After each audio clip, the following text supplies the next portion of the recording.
started. Great. Thanks very much, Megan. My name's Bob. I'm the SampleManager Practice Delivery Director here at CSOLs. I've been working with laboratory informatics for 30 years now.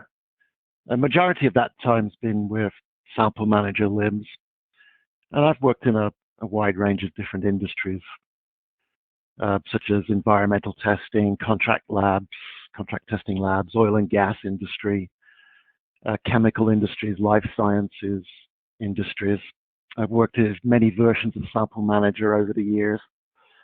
I've implemented and upgraded. I think the first version I saw was version 2.4.2 back in, I think, 89, 90. And currently we're working with version 12.3. Here at CSOLs, we have quite a large dedicated SampleManager team. If you add up all our years of experience, it comes to over 190 years of total experience in SampleManager. So we know what we're doing, and we can help our clients in basically any phase of their projects, from initial requirements through building, LIMS testing, go live support, and eventually come back and upgrade it in the future. So, our overall theme for today is winning at SampleManager LIMS implementations. So the agenda, I'm going to define what it is to have the win, what are the constraints which might prevent us from getting to that point, all the things we need to pull together to have a chance at success, and some specific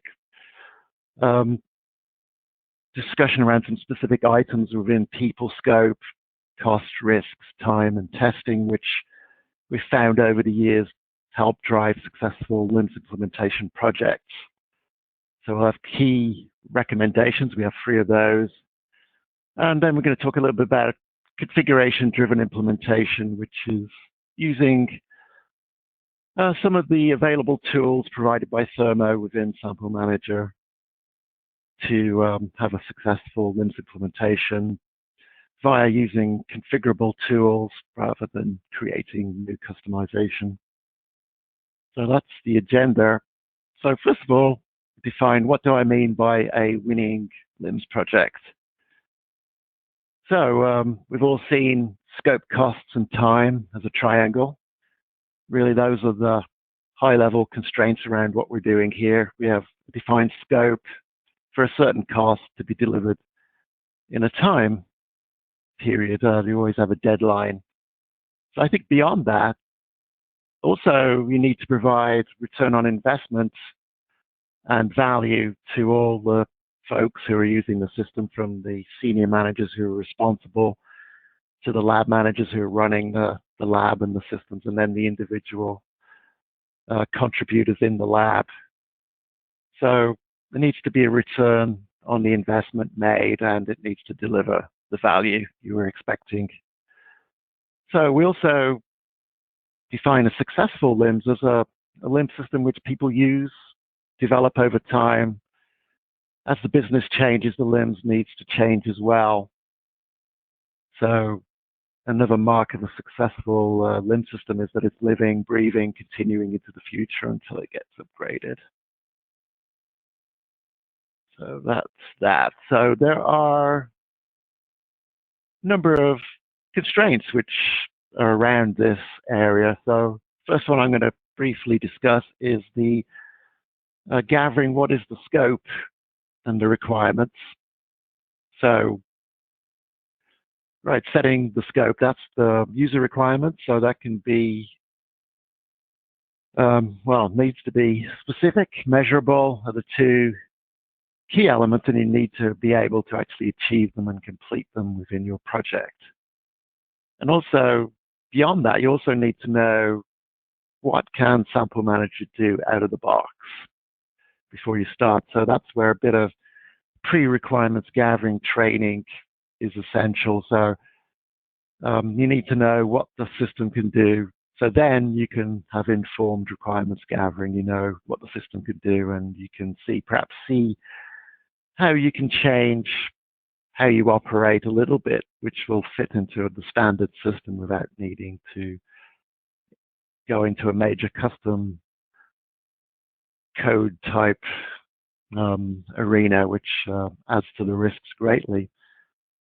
So requirements need to be documented. They can be written down in documents or captured by a requirements gathering system.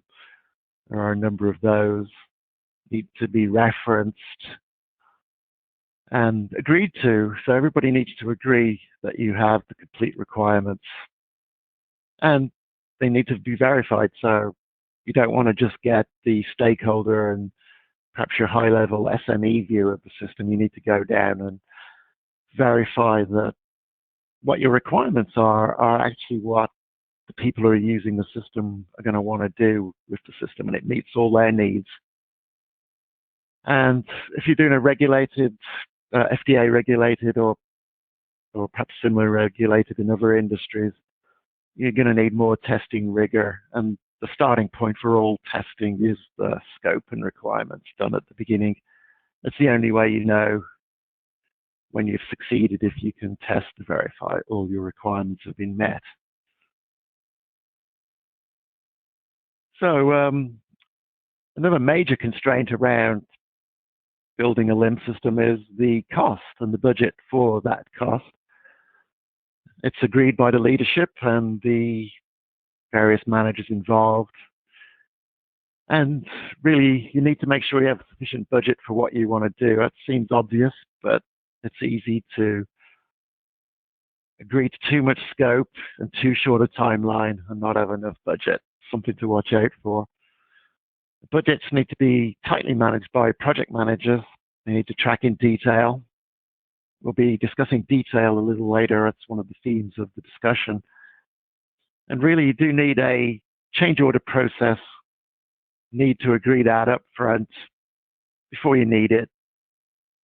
Because if you're going to be doing a lot of customization, we all know, in reality, you're going to hit some kind of change at some point if you're doing custom code, because there's just so many unknowns. It's another good reason to avoid doing too much custom stuff. You want to stick to the configuration type approach. So the third constraint is the time. You only have so long. There are always deadlines in a LIMS implementation project. They can be somewhat arbitrary, or they can be driven by hard realities of plant availability and other business drivers, such as a certain line of business needs to be ready to support a product by a certain date, and that's non-negotiable. So you can have really hard time constraints, or you can have more flexible time constraints, but you need to know upfront.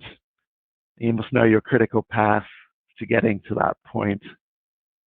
And of course, you need to have a team who can do the job in the time. Of course, it goes without saying.